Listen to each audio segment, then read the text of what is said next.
Gracias, Moisés, por la explicación. Voy a intentar ajustar el tiempo lo máximo posible, ¿vale? A la exposición que el Señor había puesto en esta mañana en mi corazón. Antes, no sé si es posible, Óscar, ver aquella foto, ¿sí? ¿Vale? Antes, le he dicho a Óscar que ponga dos fotos de vuestra mesa de libros. Es la mesa de libros de la iglesia. Y estamos allí, hemos empezado esta mañana y es de todos. Y esperamos que en algún momento os podáis acercar, podáis ir allí, aunque sea sacar la cabeza, estar un ratito ahí, ¿de acuerdo? Y bueno, pues que el Señor pueda bendecir esta obra y que seamos visibles en el barrio y que podamos hacerlo de la mejor manera posible, ¿eh? Ahí están todos los libros. Se nos ha quedado pequeña la mesa, ¿eh? El año que viene habrá que pensar en ampliar. Bueno, vamos a hablar hoy del 9º mandamiento. No des falso testimonio contra tu prójimo. Sería hablar acerca de la mentira, hablar acerca de todo lo que es el mal uso, mejor dicho, de la lengua. Os voy a explicar una anécdota que es real. En cierta ocasión estaba hablando con una persona dentro de la iglesia. Estábamos en el coche y me estaba explicando acerca de su trabajo, de las presiones que ejercía su trabajo a la hora de llevar las cosas cada día a punto y tal. Y yo, que lo tengo a esta persona por una alta estima y que es una persona que vosotros diréis con un tratamiento intachable, por decirlo así, él decía: Efra, no tanto. En algún momento se me ha escapado el carácter, en algún momento se me ha escapado esa mala de esto, ¿no? Y me explicó una historia que quisiera llevaros en esta mañana, porque para mí es uno de los ejercicios de honestidad más grandes que haya podido ver. Él tenía un compañero en el trabajo que tiene muy fuertes convicciones religiosas, es católico, y explicó que en cierto momento le pidió un favor. Le dijo: mira, quiero pedirte un favor. Te doy un sobre y te doy un papel. Quisiera que pensases cómo soy yo en el trabajo. ¿De qué manera me relaciono con los jefes? ¿De qué manera me relaciono con los clientes? ¿De qué manera me relaciono con cada uno de vosotros? No solamente en la mesa de despacho, sino en el office, cuando estamos ahí quizá haciendo bromas. Quisiera que tú escribieses acerca de mí. ¿Cómo soy yo? Joven, pues ya os digo, 30, 40 años, tal. Bueno, pues esto podías decir, bueno, pues no es tan difícil. Bueno, pues yo, para mí, lo más sorprendente de todos es que dice: después coges esa hojita, todo lo que escribas de mí, coges el sobre, lo cierras, yo no lo voy a ver, y este verano, cuando vaya a una conferencia de un campamento católico, un campamento que tienen entre ellos, voy a abrir el sobre delante de los demás. Vaya ejercicio de honestidad, vaya ejercicio de transparencia, porque si yo cogiese aquí a cualquiera de vosotros y lo sentase en una mesa con uno de mis compañeros de trabajo, ¿qué podría pensar de mí? ¿No? ¿Qué diría? Bueno, le chocaría. Incluso es más, no sé si alguna vez lo habéis pensado, ¿qué pasaría si hoy entrase por ahí alguien que te conoce? A mí me pasó una vez, estando allí en Fongalles, era muy jovencito, y de repente estaba hablando y entra una persona con la que igual estaba haciendo un curso, ¿de acuerdo? Y me quedé, en ese momento, me quedé en blanco, ¿no? Te quedas ahí un poco como así, ¿no? ¿Qué pasaría? ¿No? Cuando, de alguna manera, alguien te ve. Quizá le cuadraría mucho lo que tú dices, quizá le parecería muy bien, quizá sí, yo ya sé que es creyente, ya sé que cantan canciones, ya sé que se reúnen en la iglesia, ya sé todo eso, y quizá sí. En esta mañana vamos a hablar un poquito acerca de la honestidad. La honestidad, ¿no? Algo que realmente es esencial para cualquier relación humana, para cualquiera de ellas. No podemos hacer nada si no basamos nuestras relaciones en la honestidad. Y este es, de alguna manera, lo que es el título del mensaje: conservar la honestidad, ¿no? Hemos basado, no sé si lo sabéis, estamos basando estos breves mensajes en un libro que se llama 10 en el trabajo, de Andamio, y en este sentido estamos hablando hoy acerca de la honestidad. ¿Qué es la honestidad? ¿Qué es la honestidad para vosotros? Dice así: es una cualidad en los seres humanos donde las personas actúan con coherencia, es decir, actuando tal y como esa persona siente o cree. La persona que se caracteriza por ser honesta suele comportarse de acuerdo a sus principios: justicia, integridad, rectitud, etc. Aquellos que actúan de manera honrada, por lo general, se distinguen por tener un ánimo íntegro en todas las facetas y planes que llevan a cabo, y respetando sobre todo las reglas que él mismo considere que son correctas en la comunidad en la cual se mueva o se encuentra.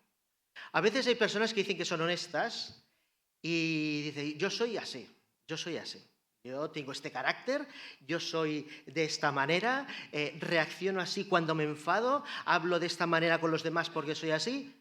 Bueno, esto no es ser honesto, esto es quizás ser transparente, ¿verdad? Porque te tienen que aguantar como tú eres. Bueno, no entraría dentro de los cánones de la honestidad.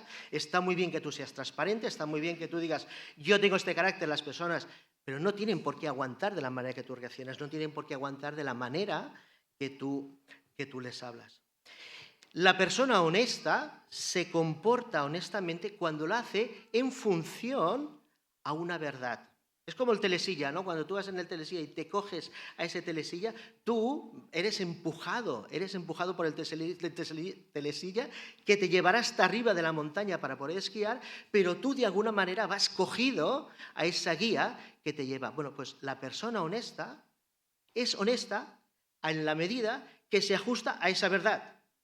Y según decía la definición que hemos leído antes, a una verdad que es compartida por un grupo de personas, por el mismo grupo de personas que tiene ese mismo canon de lo que sería la verdad. Pero este en realidad es el punto clave. Este es el punto clave para nosotros en esta mañana. Yo no actúo conforme a mi verdad, no actúo conforme a lo que a mí me conviene, a lo que a mí me va bien en ese momento, sino que renuncio a lo mío para poder ajustarlo a lo que es esa verdad. ¿Sabéis cuál es el problema de hoy en día? Que quizá no hay una verdad que sea igual para todos, ¿verdad? Sino que hoy en día la verdad, pues como es relativa, como es líquida, como esta modernidad de hoy en día nos hace de alguna manera que cada uno posee su propia verdad, pues hoy tenemos 1000 verdades rotas, como decía Marcel Rodoreda, ¿no? De alguna manera, al mirar el Trencat, rota en mil pedazos, que de alguna manera, pues, bueno, cada uno tiene su propia verdad. Pero aquellos que somos cristianos, de alguna manera, hemos renunciado a nuestro propio código para adquirir un código que es el que se encuentra aquí, que es el que encontramos en la palabra de Dios. Mirad, antes lo hablábamos cuando estábamos en la mesa de libros, Rubén, estábamos hablando y nos lo decía, dice: la verdad es que es una maravilla que tú te muevas de una iglesia, vayas a otra o vayas a cualquier otra y tú simplemente vas allí y tú ya sabes más o menos cómo tienes que comportarte. Tú ya sabes cómo se mueven, tú ya sabes cuál es, porque conoces el código, porque tú conoces cuál es la verdad. Llevamos un tiempo aquí y a mí nadie me ha tenido que explicar ciertas cosas, porque tú las conoces y, por lo tanto, compartes una misma verdad con aquellos que están allí. Pero cuando hablamos de honestidad, realmente sí que vemos que hay cosas que realmente tenemos que mejorar. Y cuando hablamos acerca de honestidad, aquello que es deshonesto serían todas aquellas palabras que, por ejemplo, pronunciamos con nuestra lengua, ¿no? Y Santiago lo dice muy bien. Vamos a leer, por ejemplo, en Santiago, en el capítulo 3.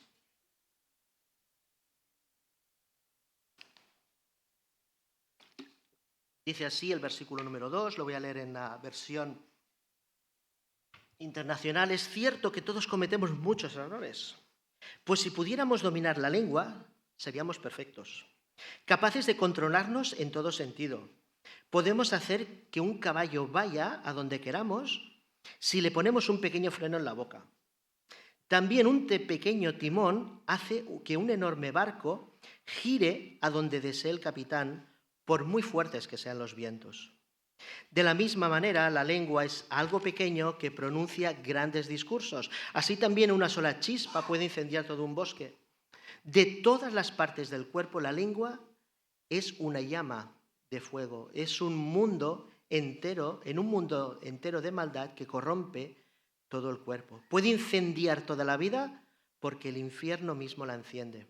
El ser humano puede domar toda clase de animales, aves, reptiles y peces, pero nadie puede domar la lengua. Es maligna e incansable, llena de veneno normal. A veces alaba a nuestro Padre y Dios, como hemos dicho en esta mañana, y otras veces maldice a quienes Dios creó por su propia imagen. Maldice a aquellos que son creados por Dios. Y así la bendición y la maldición salen de la misma boca. Sin duda, hermanos míos, eso no está bien. ¿Acaso puede brotar de un mismo manantial agua dulce y agua amarga? ¿Acaso una higuera puede dar aceitunas o vid o higos a la misma vez? No. Como tampoco puede uno sacar agua dulce de un manantial salado, ¿no? Vaya dicotomía en la cual nosotros nos podemos sentir identificados en algún momento. En algún momento todos hemos metido la pata y todos hemos dicho, mira, hemos estado cantando esta mañana acerca de la gloria de Dios y después tengo un enfrentamiento con un hermano, con una hermana, que es la misma lengua, de donde sale agua salada y donde sale agua dulce. La lengua representa muchas cosas. Representa la mentira, esas mentiras a veces pequeñas que se pueden decir porque te salvan y te quitan de una mala situación. Pero la lengua también constituye pues, el chismorreo, los cotilleos, esos partes de pecados que dice que Dios aborrece con todas sus fuerzas. Dice Proverbios 22, el versículo 12, el Señor aborrece a los labios mentirosos, pero se complace en los que actúan con lealtad. Y hablamos de la lengua, sabemos que no es la lengua, porque la lengua tan solo es un músculo, sino es el pensamiento que está detrás de ella, ¿no? Y a veces nos puede pasar que en algún momento pasemos por un momento de rabia, de ira, y digamos algo indebido de lo cual ya te estás arrepintiendo cuando en ese momento lo estás diciendo. Pero hay otras veces, hermanos y hermanas, que yo creo que este es más peligroso, que el pensamiento se va incubando en la mente durante un tiempo. Ai el dia que em diguin això, ai el día que pueda explicar, ai el día en que pueda decir tal cosa, ¿verdad? El Señor nos dice incluso que eso debemos aborrecerlo y debemos dejarlo. Después iremos avanzando más en este tema. Incluso, chicos, chicas, el bullying no deja de ser una forma de quebrar este 9º mandamiento. A veces no lo hacemos con la lengua, a veces lo hacemos con un comentario en las redes, lo hacemos con una foto, lo hacemos con una actitud en la cual es peligroso y hoy en día eso es delito. Pero muchas de las situaciones de bullying que se están dando y que tanto nos preocupan las escuelas, estamos realmente preocupados por este tema y todas las escuelas estamos de alguna manera intentando poder acatar este mal que nos porta muchas veces de Kurkoil, ¿no? Porque cuesta mucho poder dominar estas situaciones, con este versículo se acabarían. Con este versículo se acabarían, ¿no? Seguimos avanzando. Una de las cosas más importantes que deberíamos tener claras acerca de practicar la honestidad es que hay que ser honesto con uno mismo y hay que ser honesta con una misma. O sea, es algo básico en este sentido. Yo no puedo establecer relaciones de honestidad con los demás si yo no soy honesto conmigo mismo a la hora de tomar decisiones, a la hora de pensar, a la hora de hacer las actividades del cada día. Es verdad que la honestidad nos dignifica como personas, es verdad, y una persona que es honesta es una persona que está muy bien vista, ya sea en el trabajo, ya sea en cualquiera de los elementos de la vida. Pero la honestidad, cuando tú eres capaz de ser honesta y honesto contigo mismo, esto produce unos bienes increíbles dentro de ti. Primero es la paz, porque sabes que tú eres como tú eres, que tú actúas con honestidad, que tú explicas las cosas como son y por lo tanto eso produce en ti bienestar y produce paz. La persona que basa su vida en la mentira no tiene paz. La persona que basa su vida en aparentar o querer ser algo que no es, no tiene paz. La persona que sabe cómo es y se mueve en el entorno en el que está, sabe realmente que es honesto. Por lo tanto, es muy importante ser honesto con uno mismo. Incluso a veces pensando en lo contrario. Hay personas que les cuesta saber decir que no a ciertas cosas. Y van haciendo como montañas y montañas y montañas porque no supieron decir no en un cierto momento. Y qué bueno es que tú como persona puedes decir, yo hago llegar mi opinión, hago llegar lo que pienso, mi creencia, mi manera de pensarlo, lo hago y me quedo tranquilo, porque es como soy yo soy así. Y como pienso así, por lo tanto, es importante hacerlo. A veces, hoy en día en las escuelas está muy en boga el hecho de trabajar cooperativamente. Y se juntan muchos los niños en grupo y siempre en cada grupo siempre hay uno que lleva la voz cantante, siempre hay el que quiere participar, el que no deja hablar a los demás y también hay otro al que le cuesta mucho hablar. Y a veces se deja llevar, no acaba de participar. Cuando hay un compañero que le da la palabra, cuando este compañero que le da la palabra le deja que se exprese, que diga lo que él cree en relación a ese tema, esa persona se siente bien. Porque ha sido capaz de expresar y ser honesto con su opinión y poder decirlo a los demás. Seguimos avanzando de manera rápida, pero el gran engaño aquí que podemos tener es el autoengaño. El pensar que yo sigo atado a esa verdad, que sigo el código por el cual es la palabra de Dios, y lo que estoy haciendo es, de alguna manera, adaptar ciertas cosas a mi manera de pensar, a lo que yo creo, a lo que a mí me parece bien. Entonces no actúo conforme a la verdad, sino que actúo conforme a lo que son mis deseos o lo que es mi manera de pensar. Por lo tanto, hermanos y hermanas, es esencial llenarse de verdad. Es esencial que cada uno de nosotros en nuestra propia vida seamos capaces de llenarnos de verdad. ¿Y eso cómo se hace? Simplemente leyendo la palabra de Dios, practicándola y poniéndola en práctica en cada aspecto de la vida. Y ver que si hay alguna cosa de lo que dice aquí que yo no estoy haciendo bien, rectificar. Ver que si hay alguna cosa que yo aquí no estoy practicando de la manera que el Señor pide, que el Señor quiere, rectificar y cambiar para ajustar mi mirada a la del Señor. También es importante a veces perdonar.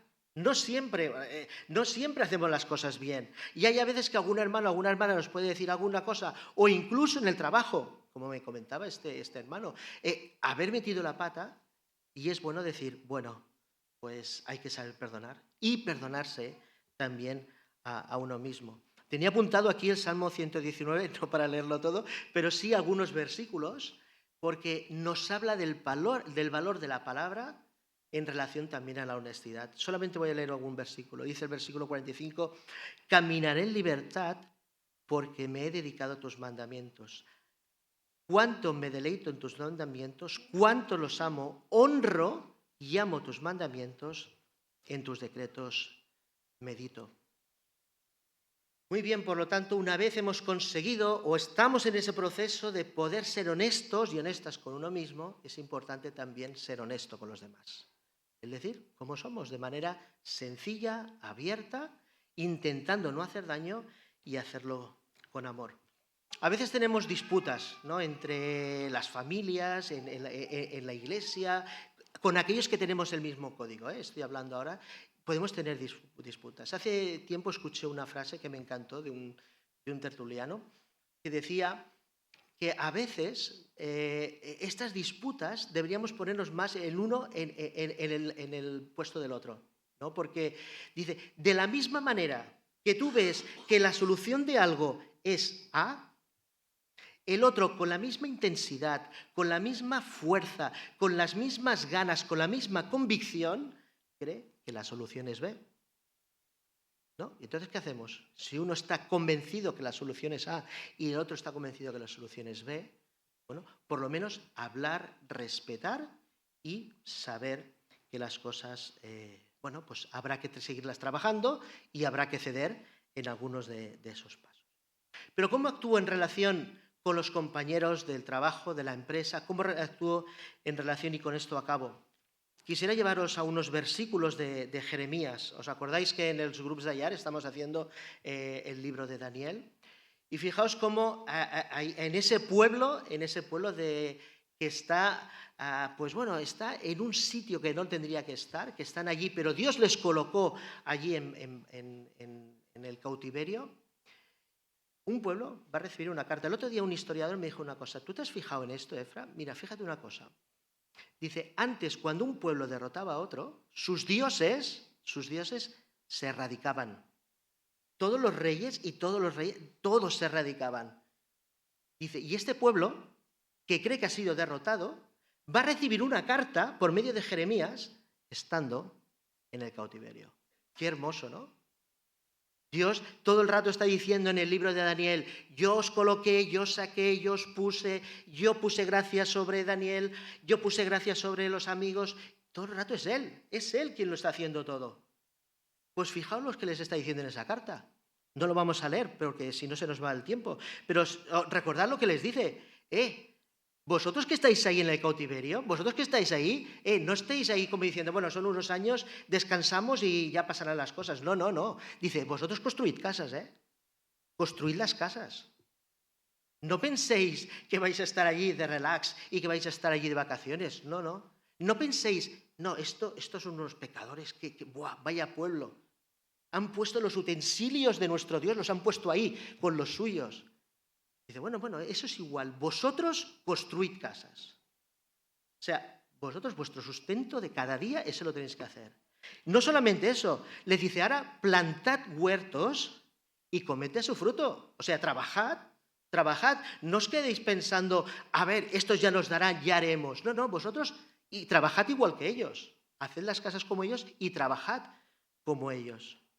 Y además les está diciendo, y ahora casaos, que vuestros hijos se casen, que tengan nietos, reproducíos. Y les dice, no os disminuyáis, no seáis menos. Estos querían natalidad a tope, o sea, querían que... Y les dice, no seáis menos, vosotros multiplicaos. De alguna manera, a nosotros el Señor nos está diciendo lo mismo. Todos nos podemos sentir en algún momento en tierra ajena. Nos podemos sentir, llegamos el domingo, llega el lunes y tornem a treballar, tornem a la feina. Y hay a quien les gusta más su trabajo y hay otros pues, que no han podido elegir o lo que sea y están en sus trabajos. Pero el Señor le está diciendo, donde tú estés, donde el Señor te haya colocado, allí donde el Señor te ha puesto, tú trabaja. Tú sé de producción, tú sé una persona que des lo máximo de ti, pero hazlo honestamente, hazlo de manera honesta. Y les dice así, dice, porque yo sé muy bien los pensamientos, los planes que tengo para vosotros, afirma el Señor, planes de bienestar y no de calamidad, para daros un fruto y una esperanza. Y aquí vienen unas palabras preciosas. Me buscaréis y me encontraréis, ¿pero cuándo? Cuando me busquéis de corazón. Por lo tanto, a mí me encantaron estos versículos que leíamos el otro día en el grupo de Yar, ¿no? ¿De qué manera es importante que nosotros, en la sociedad en la que estemos, seamos productivos, seamos personas que podamos ser luminares allí donde el Señor nos pone, que seamos buenos para nuestras empresas, que trabajemos con eficacia, que trabajemos con tesón, que trabajemos y que demos lo mejor de nosotros mismos de manera honrada. Y quisiera ir acabando, porque el tiempo ya se ha ido, pero ¿os acordáis ayer de lo que dijo Gerard Urrutia? Dijo que su abuelo, el señor Lázaro, que yo no sabía quién era, don Lázaro creo que le llamó, don Lázaro Urrutia, dice que él, todas las personas que en su momento tenían un problema de casarse, matrimonios, estoy hablando de un matrimonio evangélico, una persona que era evangélica con otro que en su momento había sido católico y que ya era católico para toda la vida, era ya de alguna manera como decir, bueno, es igual, la cosa es que su casa dice que estaba llena de personas, de matrimonios que querían casarse, pasaban por sus casas para poder... ¿Y por qué? ¿Os recordáis por qué lo dijo? Dice, mi abuelo era un funcionario y los jueces confiaban en él.